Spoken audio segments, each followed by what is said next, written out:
I'm glad to be back doing a midweek episode here. Jack Purdy here, and we had to bring the next celebrity in the Georgia Tech media landscape, I suppose. We did Jackson, but now Chad Bishop is here. He's here again after helping out us in preseason, and now it's midway through the season. It's been dare I say, a fun Georgia Tech season comparatively to other seasons we've had in recent time. Chad, thanks for coming on. I hope you've had a good week. You just got back from the press conferences though, for today. So, like, I guess to start, give us a debrief of what you picked up after the Duke win. Okay, well, first of all, a celebrity from the Georgia Tech media corps, like There's only, there's like yeah, four of us. I So know like it's I, a, it's you it's a know, low bar. I mean, I don't count myself as one, so you're above me. That's oh, where you're thank at. you. Thank you. Again, not saying a whole lot, but thank you very much. Yeah, awesome. And yeah, to say Georgia Tech has had a fun season, remind the fans that you could be Florida State, right? You could be 1-5. You could be I Kansas, who had a could be, ton of hype coming in, and look at them. So yeah. no matter live by this catchphrase, no matter how bad things may be, they could always be a lot worse. Mm-hmm. Mm-hmm. So be happy with 4-2. Yeah, we did talk to Brent Key on this Thursday. There was not a lot of talk about the Duke game, but there was some a little bit in the sense of going back to the second half of that football game. Georgia Tech played Duke, and the way Georgia Tech, won that game, reminiscent of the bowl game in some ways, of Mm, draining the clock, of yeah. running the ball over and over and over. The opponent knows exactly what Tech is going to do, and they still do it. That is Georgia Tech at its best, and I Yeah. think Brent Key has hinted at that this team has finally come around to getting back to his identity of the team he wants it to be, whereas they're a pain in the ass for opponents to play. Right. And the more they can play that way, like they did against Duke, the better off they're going to be. It's of course easier said than done, but if they can go on the road Saturday to North Carolina and get up early and do the same thing to Carolina they did to Duke, they're going to be in great shape. So I think that was the biggest takeaway for them is like, look, guys, if we follow this script, if we follow this game plan, we're going to be all right. Yeah. I think you bring up a good point of it felt like they were just grinding Duke down. Like there was Mm-hmm. been at no point in any game this year, or really since Key took over, where it felt like at the end of a game we were just being complacent or emotionally checked out. A lot of these games have required us to be checked in for a lot of the game because we're not really Mm-hmm. blowing Yeah. out teams, and no one's truly blowing us out either. So we had a lot of close nail biters, but at the same time, right? While I mean, I think Duke did a good job of preventing us from throwing deep, which I know people have wanted us to do and whatnot.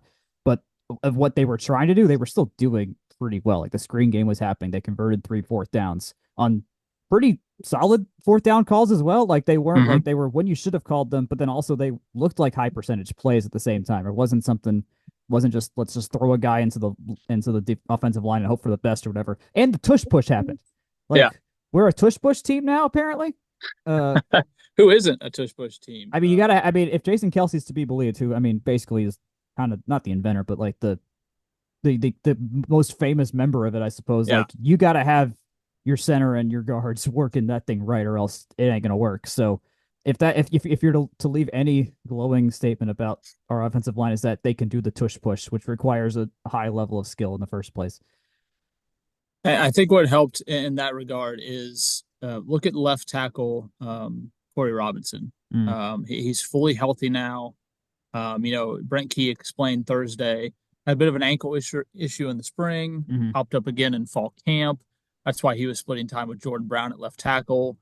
Ethan McKinney is not, fully back to where he needs to be. So Corey Right. Robinson has taken over that spot. And then, we wrote about Harrison Moore, the freshman coming in of sort of this, I call him a sixth man. Mm-hmm.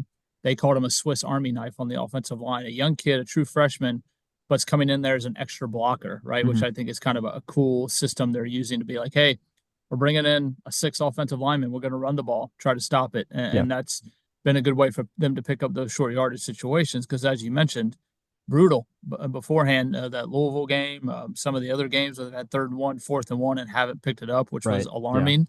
But I think they figured that out. And that's what that bye week was for, Yeah. to figure some things out. And good for them for doing so. And you bring up that next man up mentality. Jackson Hawes only played the kickoff just to make sure he was Mm-hmm. ready. And then Rylan Goody came in and he had some good catches as well. Like I mean, I know his PFF was pretty good for the few times he had interactions with the play, but he played most of those plays still. Like that we are down to our third string tight end, but did it feel like it negatively affected the team? Not really. at all. Yeah, and, So and and the coaches have praised Ryland for his blocking ability. Probably one of the best blockers on the team, and that's I don't think this is different around the country. Most head coaches and coaching staffs will tell you if you can't block, you ain't going to play. right, And right, I think that's definitely true in the Georgia Tech offensive program. Like yeah, the wide receivers, look at the job that guys like Malik Rutherford and Eric Singleton and hmm Chase Lane do when it comes to blocking. And those guys get a lot of credit for catching the ball and running, but if they can't block, I was at one practice funny this fall, or Brent Key's got his little microphone and he was screaming at one of the offensive linemen, "Hey, if you can't block on field goal, you ain't playing for our team." I mean, that's sort of the mentality. yeah, Like you yeah, better learn how to block first and foremost. So I yeah. think that's been key for this offense as well. I guess that was a point of progress too. I mean, there wasn't a long field goal needed by Aiden Mhm. Burr, but and the times he was kicking, he had clear lanes for his field goal and all and his couple PATs there. So uh, or two field goals. Yeah, so good looks there. Um, I think if there's anything else to talk about on this game in general. Yeah, I think on the blocking, yeah, a lot of screen game action. And to kind Mhm. of prove your point on the wide receivers are blocking, they certainly are blocking. Like every guy, it seemed like had a hole at a catch or two throughout the game that was created by some other combination of the wide receivers out wide. And those plays were happening fast too. Like those were not slow Mhm. developing plays. They were getting that ball out and moving, which they were close to doing against Louisville too. Like that, the fumble was by all what the replay looks like, that should have been like a 60-yard play that Sure. got turned over. So like they are, even when they were 5 games into the season with no breaks, they were really close to having that up to speed. Do it against not a bad defense. Like Manny Diaz Mhm. knows what he's doing in this regard, and they made it look pretty good and had a lot of the ball in this regard. That's promising to see. I was talking to someone at practice this week, and to be honest, I hate that play. I hate that wide receiver screen. Like, I guess as like a football purist who like loves running the football and loves a Right, lot of option football, like, but the way Georgia Tech did it and Buster Faulkner and Chris Winkie did it, it served a purpose at least, right? Like right, the right. point of doing those screens to left, right is to get Duke on their heels, to get hmm them moving side to side, to get them looking for it, and to open up the run game in the Right. middle. And so I think that the purpose that it served was absolutely perfect for that game. Yeah, Do they do it against North Carolina? I don't know. We'll see. But North Carolina has it on film now, so they're going to be that's true. looking for it. Everything in the game of football, as you know, it's not just for that game. It's for down the line. It's for hmm the future. It's to put things on tape to make opposing defenses worry about it. So props to them for Yeah. pulling it off because again, it's not my favorite play in the world. I'd rather the ball go that way instead of that way. Yes. But North again, south. but Yes. North again, south. when you got possession receivers like Malik Rutherford and speedy guys like Eric Singleton, and you throw the ball out there, I mean, defenses have to honor it. So Right. it worked to a T. And then look what Jamal Haynes and the offensive line did in the run game. So it all complementary football, as Brent Key likes to Yeah. say. No. I mean, It it it all really worked was. together and it was perfect. I guess in some ways we can be a weird team where our pass sets up the run and not the other way around. That Mm-hmm. it's just a traditional way of thinking about how to run an offense. Um, let's go into where we are half season wise, which we're 4-2. Texas 4-2. I think like last year, if you asked us how we got to this 4-2, you would not believe the way we got there, but we got there somehow. Uh-huh. Wins over Florida State, Virginia Military Institute, Georgia State in the Marta Bowl, and Duke. We lost to Syracuse and Louisville in ways where I'd say mostly Tech shot themselves in the foot versus got outright beat, which Mm-hmm. I mean it's no moral victory, but at least that's better than just getting crushed. That shows that like okay, you know where the points of progress are. I think the Duke Mm-hmm. game was emblematic of that. But I guess for you in the where did you think we'd be right now question, does this feel on track? Does this feel offline? Where is your head at in terms of where they are now? Yeah, I mean, if you looked ahead in the preseason after 6 games, you'd take 4-2, thinking the losses would have been to Florida State and Louisville, right? Right. And it didn't work out that way. I think they sort of ran into, sort of a trap at Syracuse, right? With Yeah. with the travel from Dublin and back, and the new rivalry game against Georgia State, having to play a noon kick. Something Brett Key reminded us of, they got delayed the Friday That's before right. going They up to did. Syracuse. They Their did. flight Yeah. got delayed for hours, and I just think again, they would never ever admit to this, but I just think there was a bit of a fatigue there at Yeah. Syracuse, and they got ambushed a little bit. And props to Syracuse for playing the way they did. And, Right. and Kyle McCord was out of his mind that game. And Syracuse has proven to be a really good team. Yeah. 2 losses by 15 points total, right? In the Louisville game, defensive touchdown and a special teams touchdown. Yeah. You get those back. It's a fourth quarter game, and maybe they have a chance to win it. So hmm I'm sure Georgia Tech is kicking themselves, thinking could be 5-1. Dream scenario could be 6-0. Yeah. But they could have lost the Florida State game. Aaron Burr Right. missed the upright on that kick. Who knows how that game ends? Maybe in overtime or something. So 4-2 is good. Like we started off this thing, it could always be worse. It could be a little bit better, but it could always be worse. Right. Now the trick is moving forward is to capitalize on this 4-2 and beat some of these teams on paper, like a North Carolina, Yep. maybe like an NC State looking ahead, maybe even on the road to Virginia Tech. Those are games that, in theory, Tech should be competitive in and should be able to win. And that gives you to maybe 7, 8 wins going forward. So I think they're in a really good position. I really think that bye week was just so huge for them to Oh, reset, absolutely. Yeah. refresh, and recover. And I think that was another reason they were able to beat Duke in that fourth quarter, is get a little bit fresher than they have been earlier this season. Right. Looking at some advanced stats here, Tech's offense is eighth in total EPA in the nation, at least according to GameOnPaper.com. 12th in EPA per play nationally. 12th also, or was yeah, and then passing wise, 11th EPA per play, which is better than our rushing, which is 38th in the country, surprisingly. So I think maybe that's a little bit more of a bigger gap than we would have expected. But then again, Jamal Haynes been hurt for seemingly most of these games. I mean, Brent had the whole story about throwing his non-contact practice jersey in the trash can, and then he rushed for 100 plus yards this week, which is like, we know that's what the best version of Jamal looks like, is when he's like this. Which I think if there's anything to look forward to going forward, is that yes, we had the bye week, things were running at the speed they were supposed to, and Jamal Haynes was legitimately like operating as a running back first option versus having to interchange with Chad and a bunch of other guys throughout the game. Yeah, I mean, you bring up a good point, and Brent Key brought this up on his coach's show a couple of weeks ago, that whatever the injury is with Jamal Haynes, and Brent would not specify, it was something that doctors pretty much told him, look, you can't damage whatever this is anymore, but you're probably going to have to play through it this year. And that happens a lot in football. Like guys are told, right? Like, listen, you're not going to hurt it anymore, but this is how it's going to be. So think of that. Number one, we mentioned Corey Robinson at left tackle, him being healthy again. We mentioned Harrison Moore coming in as an offensive lineman. But the thing I think is underestimated is the backup running back. I mean, Dante Smith was huge last year. Yep. Trey Cooley was big early in the part of the year. Tech hasn't had a backup running back yet. I mean, Trey Maddox has been in and out. Chad Alexander has been in and out. Anthony Scuda Carey been in and out, probably not ready as a true freshman yet. And so as a defense, right, you're just going to hone in on Jamal Haynes and shut him down. And I think a part of that, a lot of that was part of the slow start as well. But again, now that people are starting to come back healthy and refreshed, and Georgia Tech is understanding how its offense operates a little bit more and even better than last year, I think Jamal is going to continue to have big games, and especially against the North Carolina defense Saturday, which has given up a ton of rushing yards. So I think the matchup there bodes well for Tech moving forward. They're going to continue to run the football, and Haynes King is going to run it, and Zach Byron's going to run it, and Jamal and Chad Alexander are going to run it. So I think they'll get more back to the team we saw the second half of last year. North Carolina, in terms of EPA, is about middle of the pack nationally in terms of EPA per play. Like, it is flat even, 72nd in the country, which is a stark difference to Tech's defense. I remember preseason we talked about, like, what is this going to look like? This was the question with Santucci and everything. And it's been very interesting. They are of the best against the run. Like, that defensive line is amazing. That is, I think, in terms of single position group improvements, by far and away, it's them. But then against the pass, we're 124th, 8th, 6th, somewhere in there in the nation against the pass, which granted, you played Kyle McCord, you played Tyler Shuck, and he burned us on a couple passes. Malik had a couple pretty good passes, but it wasn't anything that was game changing per se. I guess, did we see this coming? A very good rush defense and just what the hell is going on passing defense?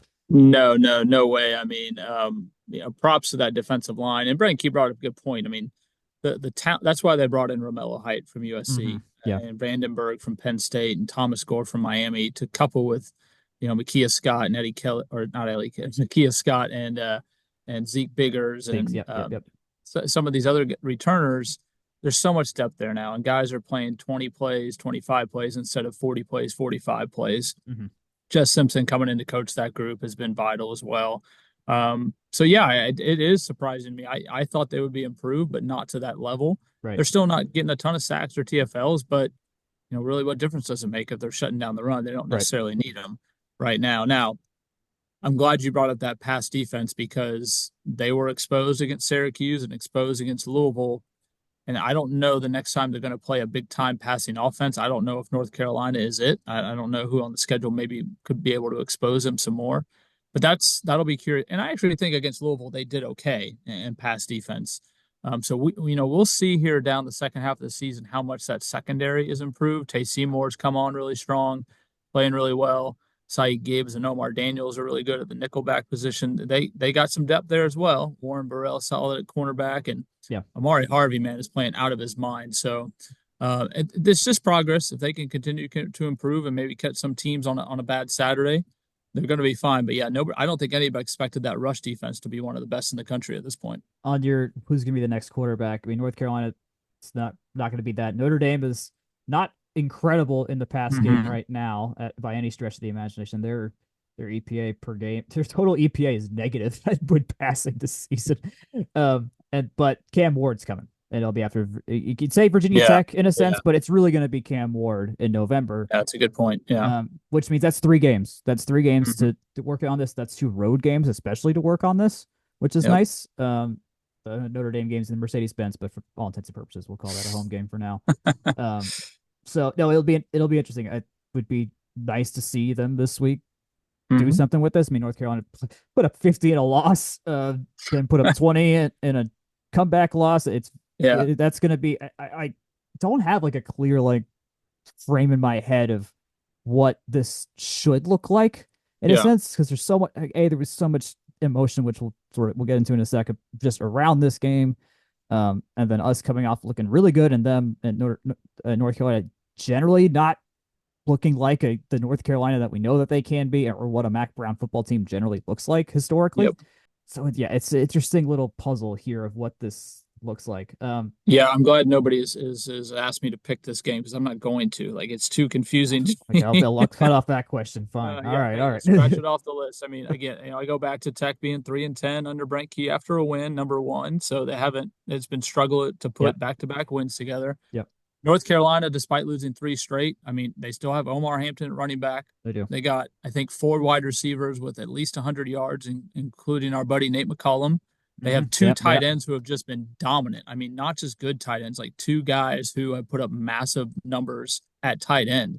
So quarterback play is key for them. And if Jacoby Criswell can not turn the ball over and distribute it to his playmakers, you got to believe North Carolina is going to put up some points. And that goes back to this Tech defense. Like, are they up for this challenge? Because North Carolina has some playmakers and has some talent on offense. Clearly, their defense is an issue, but offensively, I think they're going to be fine, as they showed last year in a shootout. Now, granted, Drake May was there, but a lot of those guys are back. And so it's going to be interesting to see how this Tech defense does against that UNC offense. Granted, the rush defense everyone's rush defense didn't show up in that game last year. And that was part of why it had to be a shootout. But I guess we mentioned it's a little bit different for us. Jacoby Criswell. He's in terms of just the advanced stats, looks good. He's only thrown 2 interceptions this year, 7 touchdowns. He's at 1,100 yards with a 57% completion percentage. And they got plenty of guys with a lot of targets. Nate McCollum's like 5th on this list with 14 targets. But they catch the ball. They still do catch the ball, and they put up points. They put up 38 against Charlotte, 45 against North Carolina.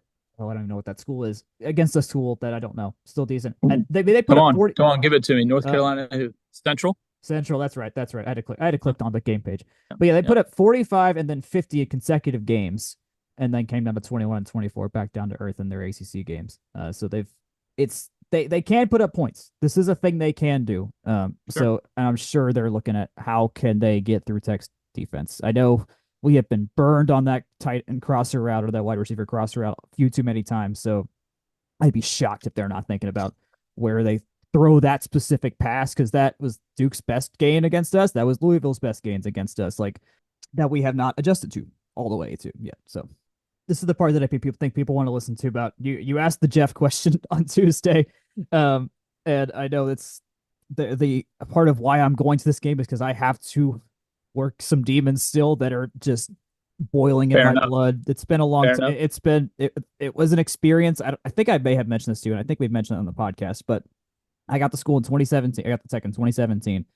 That 4 years preceding were the worst 4 years across every sport on average in Georgia Tech's history by far.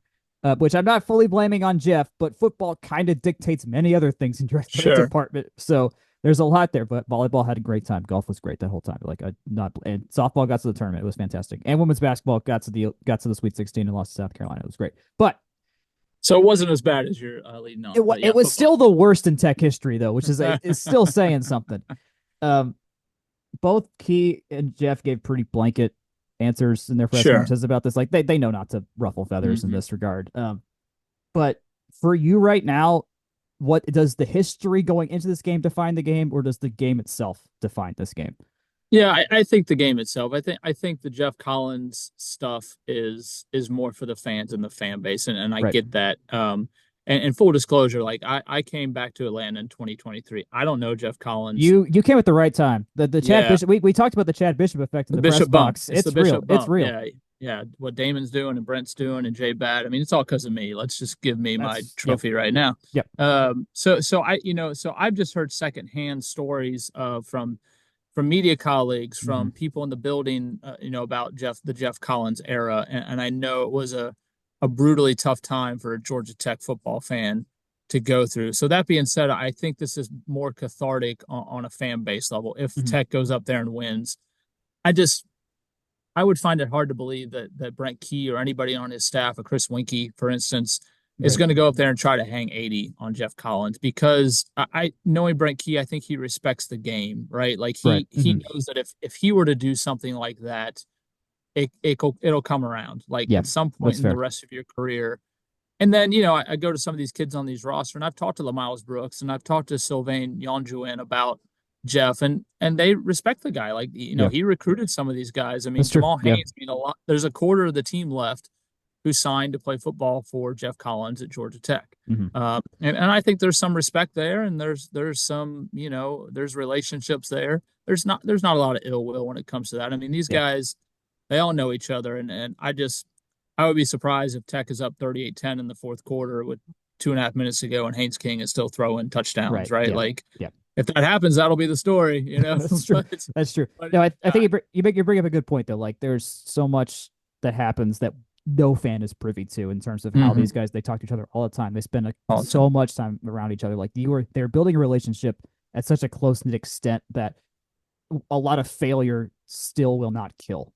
Yeah. Um, which I mean is true of a lot of our friends, like our closest friends. At some point, all hurt us in some way, shape, or form, but we're still friends with them in the end. Like that's how you know you got a good relationship. So I I don't. mean, Tyler Santucci and Jess Simpson were at Duke last year, and they just beat Yeah. Duke. And I don't think they went into that game thinking, "Man, I can't wait to kill Duke." Right. Right. And they know a lot of those guys on that roster, and the same Yeah. is said for Tech and Jeff Collins. And so, I don't know if that's an extra motivation for really anybody outside of the fan base, to be honest. Yeah. So we'll see. No, I'll be curious what just on field how that people I know people will be watching those interactions, what the handshakes looks like and things like that, and probably read very far into those to an extent that probably is not Uh-huh. anything in general. But Yeah. well, I literally did have a question. How are we going to win? Actually, going to win this game? Well, I guess how are we going to win the game? That's not who is going to win. That's how do we win this game? Is I Sure. guess a better question here. I don't think it's any different than the Duke game, although I am curious to see if Tech airs it out. I don't think North Carolina's secondary is very strong, and I'll be curious to see, despite Tech running the ball very, very well against Duke, if this is not the game where they say, "Hey, maybe Carolina is expecting Georgia Tech to run it a bunch. Mm-hmm. Let's let Haynes throw it around a little bit more, Yeah. and put up a lot of points." I mean, last year's game was 46-42, and I know these are different teams, but like we said earlier, I still think North Carolina can probably score. And I don't think North Carolina's defense is that great, whether that's Jeff Collins or the roster they have. I don't know. But I think Tech is going to score a little bit more than it has been the past couple of weeks as well. And I think Tech wins by airing it out a little bit more, certainly not turning the ball over, Yeah, and maybe absolutely, playing one of the smarter games of the season in terms of like no turnovers, no penalties, no crucial mistakes, whether it's getting a field goal blocked or something like that. I mean, no defensive delay games. yeah, exactly. This is a noon kickoff. There's not going to be anybody there. Nope. Carolina's lost 3 in a row. They have their massive basketball scrimmage following the football game. Oh wow. I think it's going to be a sleepy atmosphere, and Tech's going to have to overcome that as well. So I Yeah. think, all those cliches of bringing your own energy and playing your game, I think those apply. And if Tech does those things, they'll be okay. I did have a question from our editor-in-chief Ben, who did want to ask about like why are we not seeing the intermediate to deep pass game right I'm now? sorry, no more questions, Oh, Ben. I'm okay, all sorry. right, yeah. But Uh, like you mentioned, like yeah, a game to maybe throw downfield yeah, is I it, think I think this certainly could be the one because we talked earlier about that side to side screen game, and maybe that not just being for Duke, maybe that being for future opponents to worry about. Now you fake that screen and you hit Malik deep, mm-hmm. right? Or you hit Yeah, Eric deep. And again, yeah, I think this Carolina secondary is suspect. And so they have gotten away from that post route, from that long fly pattern. right. And I don't think there's any reason to not bring those back. And so I think Carolina's defense could be the prime opportunity for Haynes King to step back there and let her rip a few times. I would hope so. I mean, part of me has always wondered this season if the play calling that we saw at Syracuse and Louisville, and not as much Duke, but somewhat still Duke, it's just like there is still Notre Dame, Miami, and Georgia on the calendar. And how much do you want? How much tape do you want to give them of what's Mm-hmm. available to you before you have like there is no way in heck there isn't going to be something brand spanking new that Georgia's never seen that's going to come out in that Yeah, game. Like they've been yeah, prepping for that Georgia game since the last one ended. yeah. That's It's think about a singular play of Eric Singleton running a lot of these wide receiver reverses we've seen, right? mhm, These sort of sweeps to Eric Singleton. I mean, yeah, putting that in the playbook is just another wrinkle as right, well. I mean, right. Haynes King running the ball as much as he has, bringing us in Harrison Moore and his line. There's always wrinkles. There's always stuff that you're putting out there to make defenses think. So, and I think again Saturday could be another day where you see some new stuff out of this Tech offense. Yeah, I would hope so. I think it'd be fun. All right. I guess you came down last season, moved back down to Mm-hmm. Atlanta. I'm sure the Vandy win had to be just an incredible moment for you when that came across the score line. It was cool, man. I worked there 3.5 years and got to know Clark Lee pretty well and a lot of guys on his staff.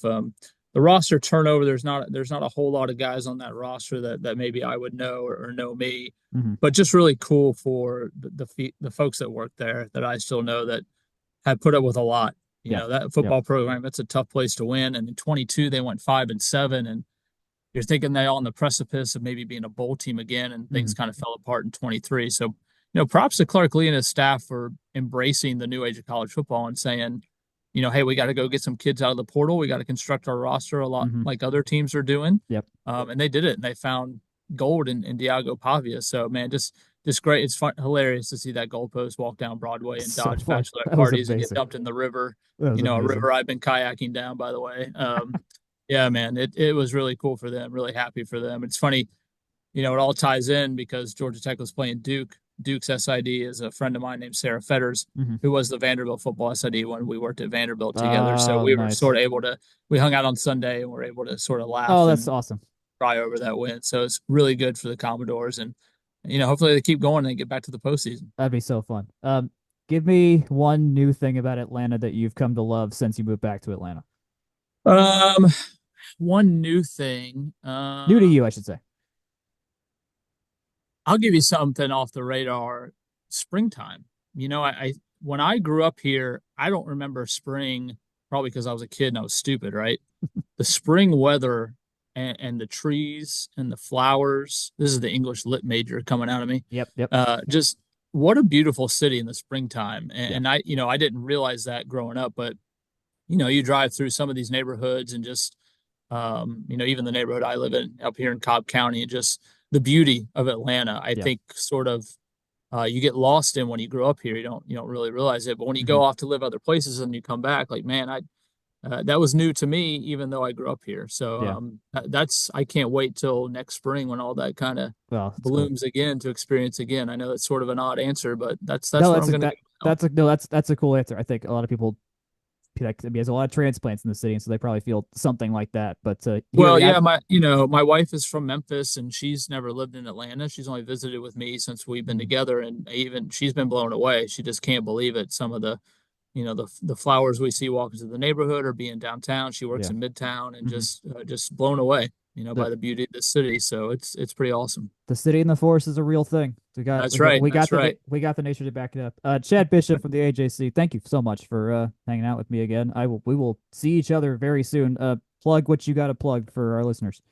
AJC.com. Sign up, subscribe, give me your money. No, I don't care. Thanks for reading. I'm appreciative of all the readers and the fans and the interactions on social media. Love you guys, and thanks for being Tech fans and following and giving me hell sometimes.